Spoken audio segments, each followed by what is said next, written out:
Olá, sétimo ano. Sejam bem-vindos a mais uma aula de história.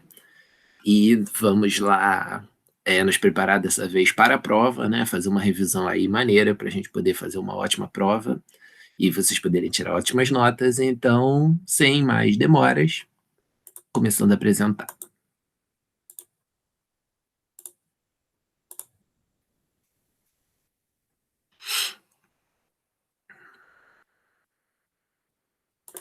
Bom, estamos falando das reformas religiosas, né? Que são um momento ali importante da virada ali da época moderna, né? Da Europa.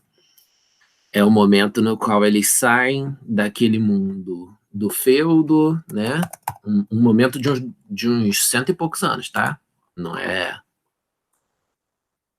não é de uma hora para outra que isso acontece, não, mas na Idade Média a gente tinha muito aquele mundo ali, né, do feudo, que era o castelo, com as suas terras ao redor, né, suas plantações ali ao redor, e aí a sociedade eram os camponeses, os nobres que moravam aqui no castelo, né, e a igreja, né, que normalmente tinha alguma igreja ali por perto, ou então a igreja era dentro do castelo, então nobres e a igreja sempre juntos, e os servos ali por fora, só que a gente foi passando para as cidades medievais, que depois viram cidades modernas, né? Então já é um espaço ali com mais coisa, já é um espaço ali com muita gente vivendo junta, né?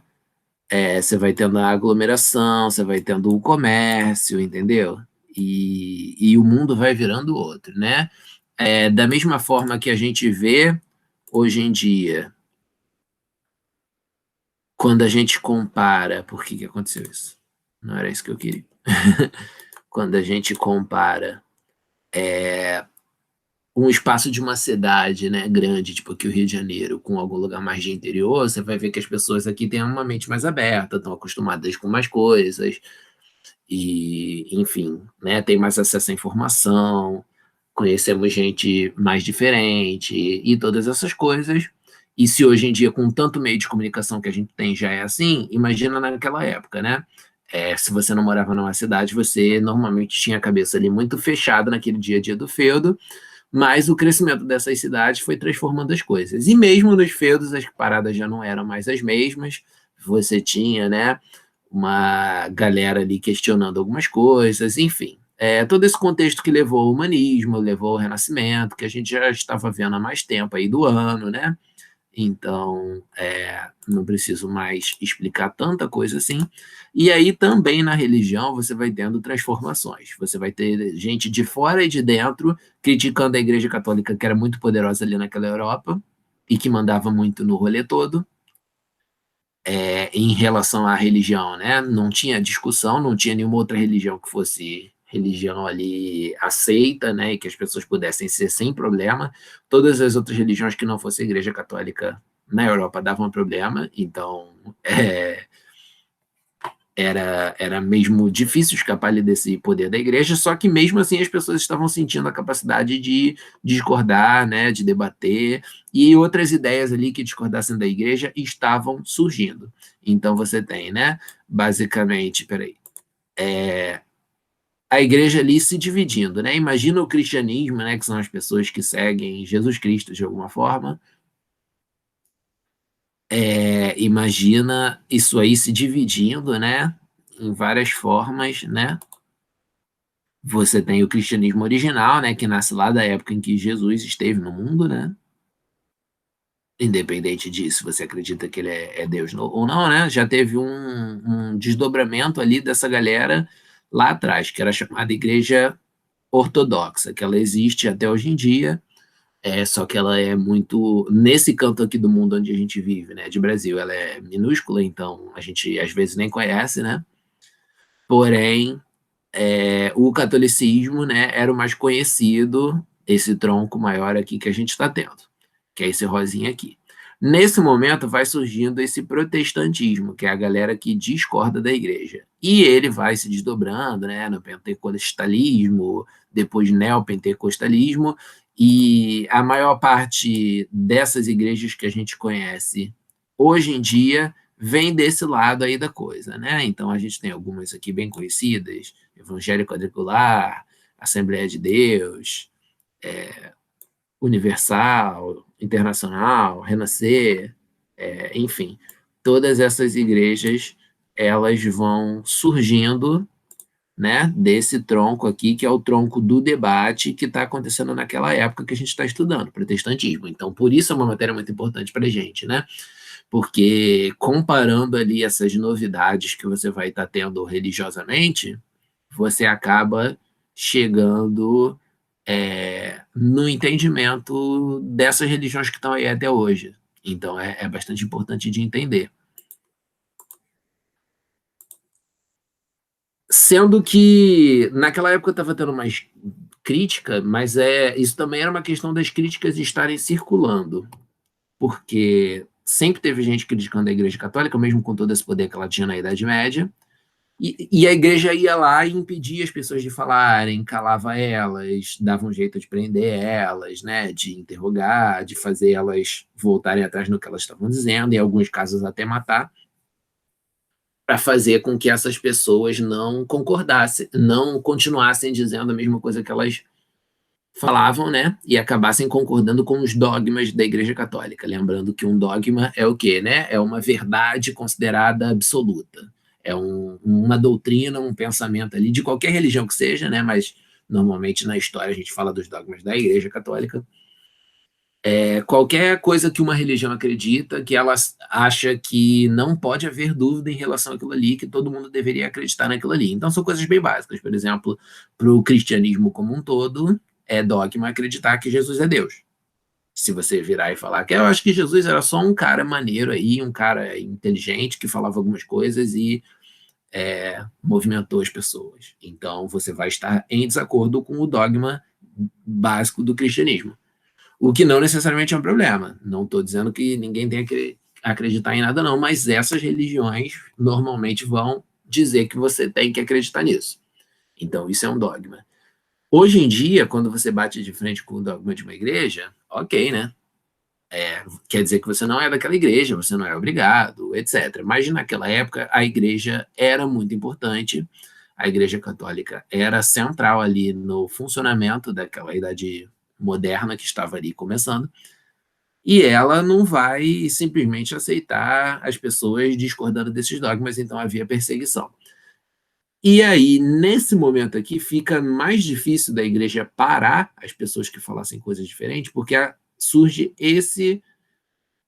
essa máquina aqui, né, que é a chamada prensa móvel, que ela serve, é como se fosse um carimbão gigante, né, que vai servir ali para você botar a tinta no papel e vai fazer tipo a Xerox das antigas, né, você vai ter ali se você quer copiar um livro para dar um livro para o teu colega, porque você tem o livro, ele quer o mesmo livro, então para você não ter que dar o seu para ele ou copiar na mão, né, você usa ali a prensa de Gutenberg para fazer uma cópia e aí você vai dar o livro ali para o seu colega. Então, se a galera estava divulgando ideias e tentando fugir ali da perseguição da Igreja Católica, quanto mais rápido, mais eficientemente eles conseguissem escrever os livros e os panfletos e os jornais e qualquer coisa escrita ali que eles quisessem defender, melhor, né? Então, antes da prensa móvel já existia gente que discordava da igreja, porém o alcance dessas ideias era mais limitado e a igreja normalmente conseguia calá-los.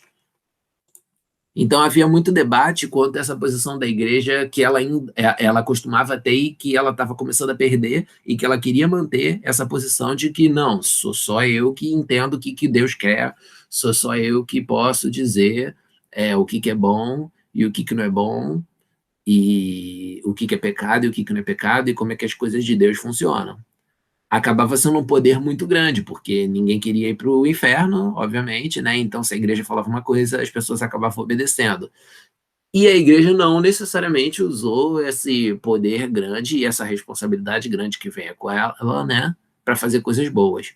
Existia muita crítica em relação às simonias, que era a igreja vender objetos que eram considerados sagrados.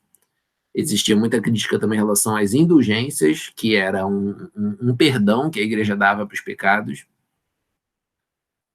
e que ela costumava vender, porque dar simplesmente o perdão até vai, né? O problema é que a igreja costumava vender, então os ricos faziam o que eles quisessem, ficavam de boas, e, e os pobres se ferravam, né? Era um problema. Sem contar que a igreja juntava muito dinheiro, né? Juntava muitas terras, né? Então você tinha algumas igrejas, como essa aqui que está mostrando na imagem, que são extremamente grandes e extremamente cheias de riqueza. Olha quanto detalhe, imagina que foram os melhores artistas que estavam lá, né, para poder fazer essas esculturas e etc. E vários detalhes folheados a ouro, né? Então coisas caras, mármore, tecidos mais sinistros, tinta, todas essas paradas, né? Então havia críticas, né, dos humanistas e às vezes dos próprios religiosos. Você tinha até alguns católicos que entendiam que você não precisava dessas coisas para adorar a Deus e que era um problema, né, que aquilo ali estava desvirtuando a igreja de alguma forma. Entre esses caras, né, o Martinho Lutero foi o primeiro que acabou gerando uma religião. A princípio nem era essa a ideia dele. Ele foi na porta, né, dessa catedral aqui, que era a catedral da cidade dele, e ele fixou, né, ele prendeu uma papelada ali com as críticas dele. Ele queria simplesmente que aquilo ficasse no lugar público para as pessoas católicas ali da região irem, lerem, né, e refletirem sobre aquilo ali para mudar as ideias dela. Ele esperava que aquilo ali fosse uma conversão de alguma forma, né, das pessoas para as ideias que ele achava melhores, né, para algumas coisas que ele não achava que estavam legais na igreja. Principal ideia, reparemos e gravemos, né, porque isso é bastante importante, é que a salvação divina, ou seja, a pessoa quando morrer ir para o céu, a salvação divina era concedida de acordo com a fé e não os rituais promovidos pela religião. A Igreja Católica falava que a fé era importante, claro, porém ela dizia que além da fé você precisava ter uma você precisava ter ali uns bons atos, né? Você precisava ser uma boa pessoa na sua passagem. Só que o que que era ser uma boa pessoa, né? Era ser uma pessoa ali que vivesse a sua fé, que fosse sempre na igreja e que fizesse todas as coisas que a igreja queria. Então a igreja, junto dessa ideia, essa ideia original poderia até não estar errada, mas a igreja, por conta disso, acabava cobrando ali que dessem dinheiro para ela, que seguissem todas as regras dela. Então ela usava aquilo ali como poder, entende? E o Lutero, quando ele critica, ele fala que não, é só a fé que salva, ele está tirando esse poder da igreja. Porque a fé qualquer um poderia ter. Você poderia, do seu próprio, da sua própria casa, ler a Bíblia e desenvolver uma fé e não depender da igreja para nada disso, né? Então, poderia nem concordar com a igreja, seria uma fé individual e própria, baseada na tua própria ideia. Então, olha ali como tem alguma relação com o humanismo, né? Com o Renascimento, que tinha essa ideia do racionalismo, das pessoas refletirem sobre a vida, de não ficarem presas nos dogmas. Aqui também o Lutero meio que estava botando isso em prática dentro do próprio território ali da religião, dentro da própria discussão sobre Deus e sobre como ir para o céu e etc. E como eles queriam que essas pessoas tivessem a própria interpretação da coisa, sem depender dos padres, dos clérigos, dos monges, etc., toda essa galera da igreja para interpretar para eles, era importante que as pessoas pudessem ler a Bíblia, que era a fonte principal ali das ideias cristãs. Então, o Lutero também fez uma coisa bastante importante, que foi traduzir a Bíblia do latim para o alemão. O alemão era a língua da região dele, né? Ele era de onde hoje é a Alemanha, e ao fazer isso, ele conseguiu levar adiante essa ideia das pessoas acreditarem sozinhas, né? Teve uma galera ali que se inspirou nele e foram fazer revoltas camponesas, porque, como eu disse, no território do campo, né, ali do feudo, que ainda existia, mesmo com as cidades crescendo, os nobres e a igreja, eles eram assim, né? Eram super amigos e viviam ali de boas, abusando, né, e explorando os camponeses que eram os mais pobres, que eram os mais ferrados e que trabalhavam para eles. Então você, quando o Lutero ele cria a possibilidade de você criticar a igreja, Esses camponeses escutam, gostam e falam, é verdade, a igreja errou em um monte de coisa. E ela é super amiguinha ali dos nobres.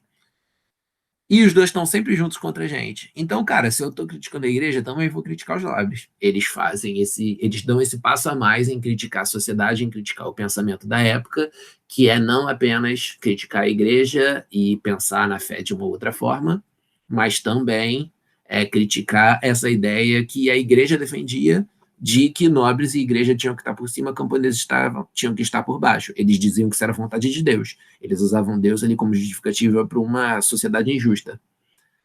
Então, os camponeses que viviam nessa sociedade injusta, que volta e meia se revoltavam, você teve várias outras revoltas camponesas durante a Idade Média e durante a Idade Moderna, mas depois que o Lutero defendeu esses ideais dele, você teve mais uma rodada grande ali de revoltas camponesas na Alemanha, inspiradas no Lutero.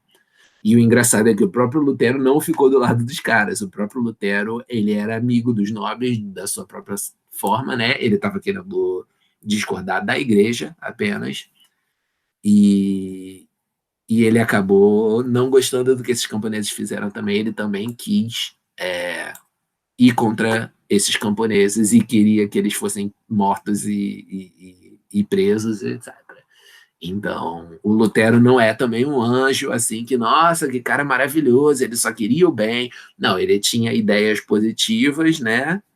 Mas ele também, quando viu ali a sociedade mudando muito radicalmente, numa mudança que ela até precisava ter, porque os camponeses tinham uma vida horrível e injusta, o Lutero acabou indo contra os camponeses.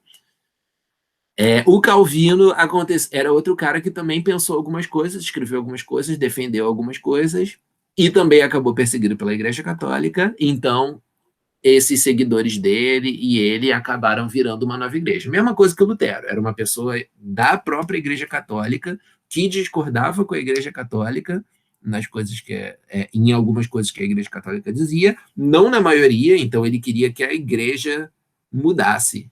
Tanto o Lutero quanto o Calvino queriam que a Igreja mudasse. Eles não queriam que a Igreja acabasse, nem queriam fundar uma outra igreja e que essa igreja tomasse todo o espaço da Igreja Católica. Eles só queriam que a Igreja Católica revisse as coisas. Mas a Igreja Católica não aceitou rever, pelo menos não na quantidade de coisas que eles criticavam, e perseguiu eles. Então eles se viram obrigados, né, a se juntarem com os nobres, os burgueses, a galera que concordasse com eles, para se defender e para defender essas suas ideias, e aquilo ali acabou dividindo de uma forma irrecuperável, né, e virando uma religião à parte. E o que o Calvino defendia? Ele defendia a predestinação.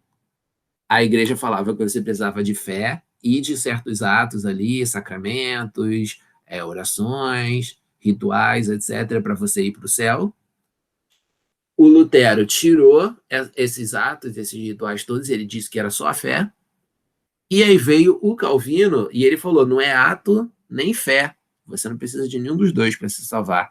O que você precisa é predestinação, que significa o quê? Deus, sabendo de todas as coisas, né, sendo onipotente, onisciente, etc., sabendo de tudo, podendo fazer tudo, ele já sabe quem que vai para o céu e quem que vai para o inferno antes das pessoas nascerem. Quando você nasce, você já está predestinado. Pré, né? Antes, destinado. Então, você já tem um destino que vem de antes da sua vida de ir para o céu ou de ir para o inferno. E o que você fizer no mundo aqui não vai fazer diferença nenhuma. Por que o Calvino dizia isso? Porque ele achava que Deus é maior demais e as pessoas são pequenas demais para que as pessoas possam fazer qualquer coisa para mudar qualquer coisa. Então, é só a vontade de Deus que contava. Era essa a ideia ali do Calvino. Teve seus seguidores também, não foi tão grande quanto o luteranismo, porém ele tinha ali uma força, né, que era a burguesia. A sociedadezinha ali da época, né, vamos jogar aqui no Google rapidinho, sociedade feudal. Que bonito. Você tinha ali, né, suas ordens ali de pessoas, né? Você tinha basicamente 3 grupos ali, que era o rei, perdão, o clero, a nobreza e os servos. O rei aqui está separado porque na prática quem mandava nas coisas era o rei, né? Mas se você fosse ver, cadê? Se você fosse ver da forma assim mais prática, né? Essa imagem aqui acho que tá melhor. Da forma mais prática, o que era defendido era isso. O clero era o mais importante porque eles cuidavam da coisa mais importante de todas, que era ir para o céu. Então a vida não importava tanto quanto você ir para o céu. Então o clero era o mais importante. Não quer dizer que eles mandassem no dia a dia, porque a função deles era orar, administrar as coisas relacionadas ao outro mundo, né? Ao pós-vida. Enquanto que os nobres eles administravam as coisas daqui do mundo, né? Então eles faziam o papel ali de governo, né? Ou de guerra, né, quando precisava guerrear, organizar ali a produção, etc. E os camponeses e servos, que eram a grande maioria da população, eram os que trabalhavam, eram os que de fato estavam ali produzindo a comida, eram os que de fato estavam ali catando lenha para as pessoas se aquecerem, construindo os castelos, construindo as cidades, construindo as igrejas. Então era quem fazia a maior parte das coisas. A nobreza e o clero só ficavam ali numa boa a maior parte do tempo, aproveitando a vida no luxo. Só que dentro desses camponeses e servos, essa imagem aqui nem mostra, foram surgindo essa galera diferente que eram os burgueses. Eles eram os caras que abandonavam esse trabalho para o clero e para a nobreza, normalmente iam para as cidades, e nesses lugares eles iam fazer comércio. Comércio significa compra e venda, quer dizer que você pode ter lucro. Se você pode ter lucro, você pode ficar rico e acabar, de certa forma, ficando mais poderoso que o clero e a nobreza. Tipo, não oficialmente, porque, segundo as leis ali da época, clero e a nobreza tinham que ser os mais importantes. Porém, a burguesia ela conseguia, fora dos papéis, né, ali, conseguia, nas entrelinhas, ficar bastante importante. Só que ainda sofriam sendo chamados de camponeses e servos e sendo tratados como pessoas de segunda categoria. Inclusive, a igreja falava que esse tipo de comércio que eles faziam era pecado, que era uma forma de ambição, que Deus achava que estava errado, etc. Então, a igreja falava que enriquecer era ruim. Tipo, ela mesma enriquecia, né? Só que a forma como ela enriquecia era por meio de doações, etc. Então, ela dizia que estava tudo bem.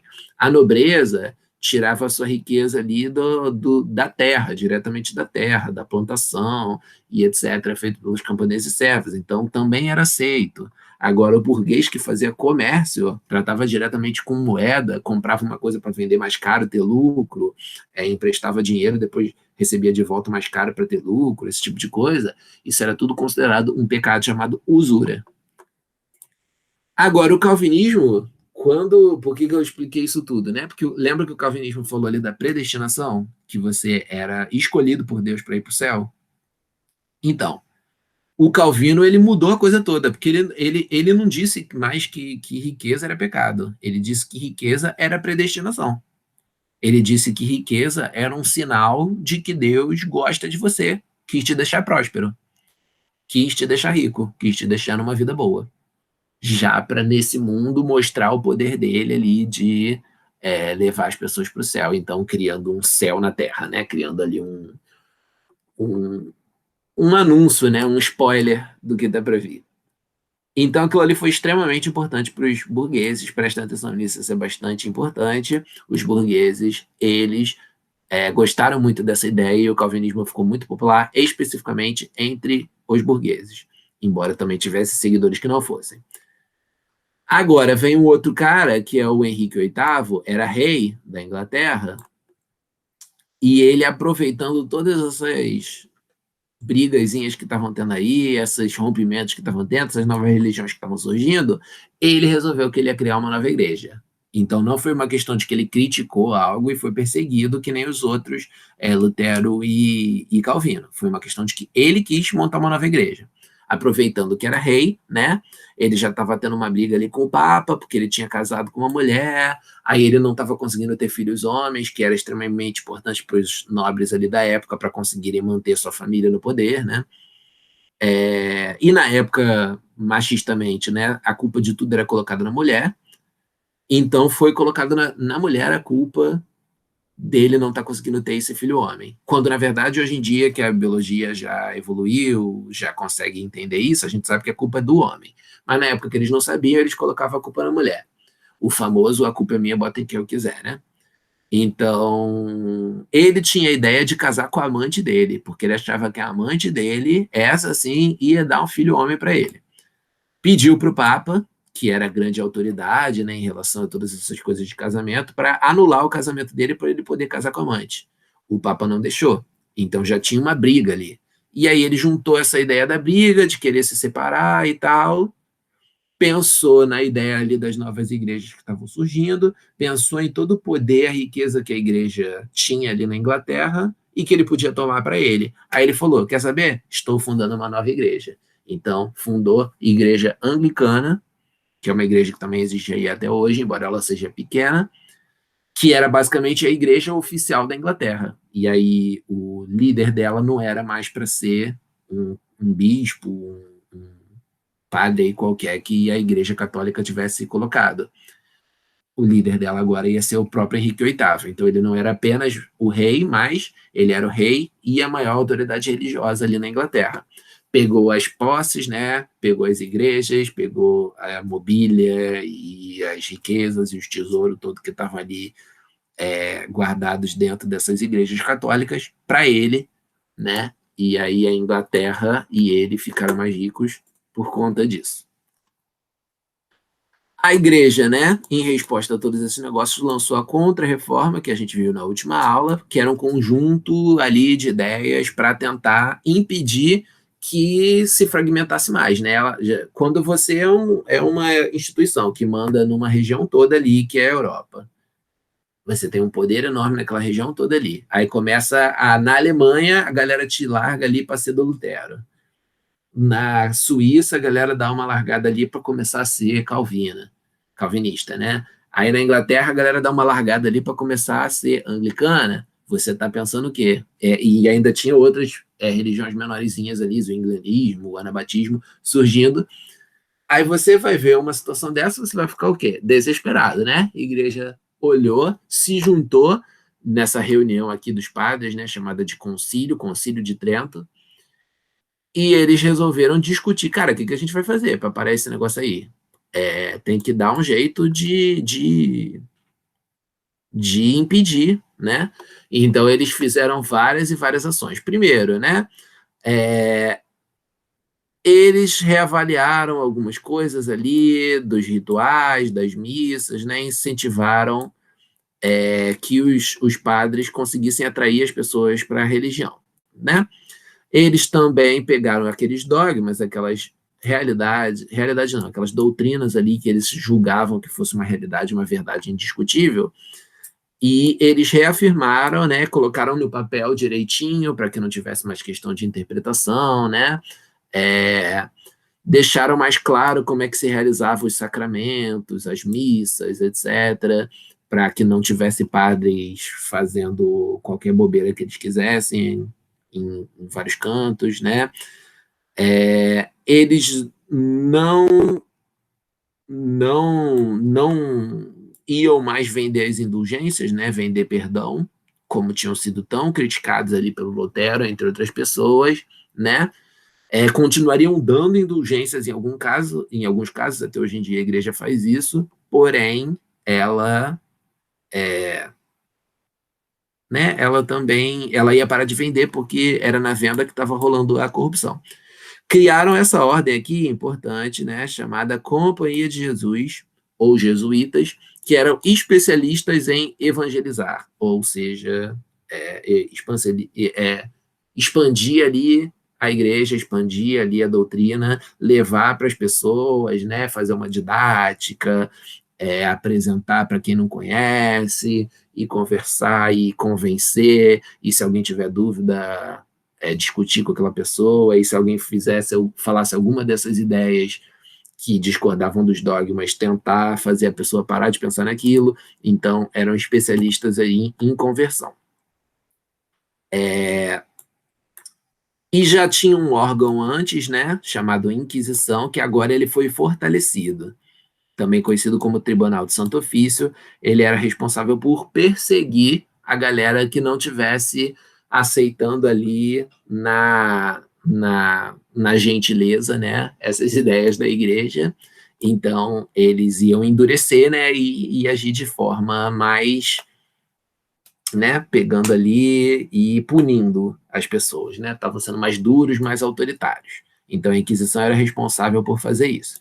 A ideia era combater o paganismo, que eram religiões ali anteriores à igreja cristã, né, chegando ao lugar. Então, normalmente eram religiões não muito organizadas, mais espontâneas, relacionadas à relação das pessoas com a natureza, a galera que adorava a lua e o sol, essas coisas da natureza, né, e tentava se harmonizar com o mundo, mas que não acreditava exatamente ali em Deus da mesma forma que a igreja. Combater as heresias, que é como eles chamavam todas essas discordâncias em relação aos dogmas, né? E perseguir a famosa bruxaria que não existe, porém era chamada, não existe nesse sentido de magia, né? Harry Potter faz ali a varinha, faz uma coisa assim. Existiam, claro, religiões que tentavam lidar com a natureza e, como já disse ali, do paganismo, e tinham rituais relacionados a essa ideia de feitiço e etc., mas que não é magia dessa forma que a gente vê nos filmes e tudo mais. Só que a igreja acreditava que fosse uma coisa grande, assim, acreditava que fosse influência do demônio, várias coisas assim que ela nunca comprovou, mas que ela acreditava, e aí ela perseguia as pessoas. E, de vez em quando ela até perseguia as pessoas que não tinham nada a ver, né? Então, perseguindo o paganismo, a heresia e a bruxaria, eles acabaram perseguindo principalmente os cristãos novos, que era como eles chamavam, né? Pessoas que tinham sido judias ou islâmicas e que tinham convertido ao catolicismo poucas gerações atrás, né? Essa galera era perseguida porque se achava que eles estavam secretamente vivendo a parada anterior, né? E que eles tinham sido católicos só nas aparências. Tinha a galera que praticava alquimia, que é um ancestral ali da ciência, né? A galera que tentava fazer algumas transformações de materiais, criar pedra filosofal e etc., para viver para sempre, mas que nunca conseguiram fazer essas coisas, né?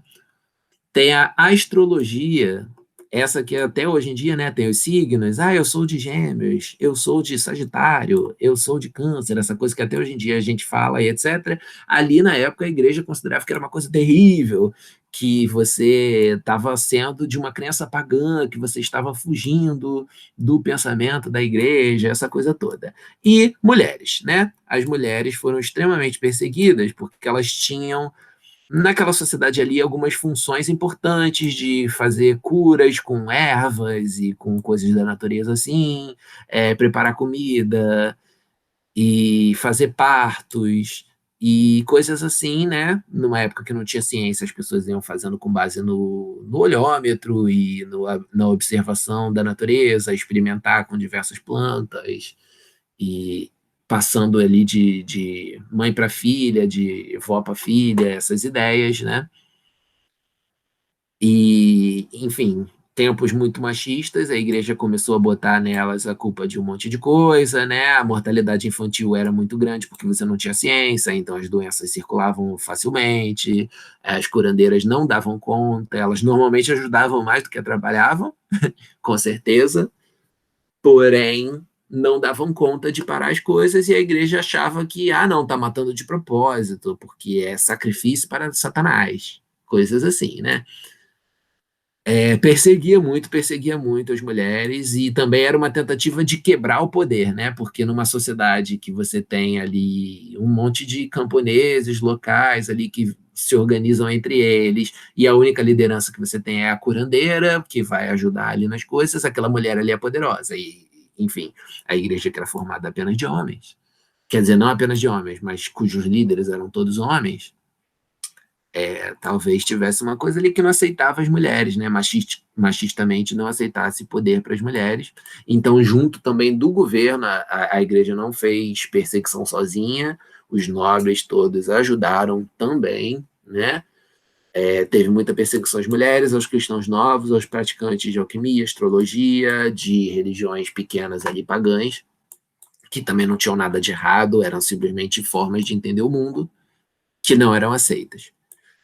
Isso incluía torturas, incluía prisões, incluía humilhações públicas e, no pior dos casos, né, o chamado auto de fé, que era queimar alguém numa fogueira. Era considerado uma purificação ali, que o fogo ia purificar, né? Então, se os caras achavam que era tão bom, era bom eles pularem na fogueira em vez de jogar os outros, né? Mas eles jogavam os outros. Então, era, na verdade, uma punição, era, na verdade, uma perseguição, simplesmente era intolerância religiosa. Então, antes de, meu Deus, a igreja era vilã, então a gente tem que enfrentar a vilã, vamos lembrar que na história nunca tem vilão contra mocinho, você tem, no máximo, um lado melhor que o outro. E naquele tempo também não dá para a gente dizer que os protestantes eles eram os bonzinhos, porque eles não tiveram a organização chamada Inquisição, que perseguisse tanto assim quanto a igreja teve, né? Eles também não dominavam uma área, nenhuma religião protestante dominava uma área tão grande quanto a igreja católica dominava, então claro que eles mataram menos, porém os protestantes também perseguiram, também prenderam, também mataram, também fizeram um monte de coisas erradas. Inclusive, o próprio Lutero, a gente já mencionou que ele dava ordens para a galera matar os camponeses revoltosos, né? Que a gente falou mais cedo ali das revoltas protestantes, né? E alguns países dominados pelos protestantes, tipo a Alemanha, os Estados Unidos, a Inglaterra, tiveram esse tipo de coisa. Parte do pensamento ali religioso ou protestante, humanista ou, né, mais tradicional, tinha sempre muitos debates e a arte daquela época ela demonstrou um pouco isso, né? Então a gente tem essa chamada arte barroca, que ela fala muito sobre oposições ali, né, entre o claro, o escuro. A gente vê nessas fotos, fotos não, nessas pinturas aqui que parecem até fotos de tão realistas que elas são, né? Porque usam a luz muito bem, um contraste muito bem ali, muito bom ali, muito bem pintadas. Então, por que que, né, a luz e a sombra têm essa função tão importante nessa arte? Por motivos de que você tem disputas acontecendo naquela sociedade, isso fica na cabeça, né, dos artistas, eles acabam colocando isso na obra. Expressões marcantes, muito movimento, gestos, né, profundidade, né, porque as emoções estavam à flor da pele naquela época. E na arquitetura, você costuma ter a igreja e os nobres colocando uma arquitetura muito cheia de detalhe, muito cheia de ouro, muito cheia de riqueza, assim, porque eles queriam demonstrar o poder deles, né? Então, nada na arte é por acaso, né? As pessoas fazem em resposta a alguma coisa que elas estão vivendo ali no mundo. Com isso, terminamos nossa apresentação e terminamos também a nossa aula. Foi grandinha, porque é a nossa revisão, né? E queremos bater ali bastante nos pontos e deixar bem explicadinho para vocês estarem bem preparados para a prova, tá? Mas relaxem que a prova está bem tranquila, bem interessante, que vocês vão adorar fazer, ok? Tenho certeza que vai todo mundo muito bem, é só não deixar de estudar e focar aqui nesse vídeo e, claro, não ignorar o livro, não ignorar as folhinhas que vocês já fizeram, porque isso também faz parte da matéria, porém, essa revisão é justamente para ajudar vocês. Então, boa prova e até, né, a próxima. Um abraço.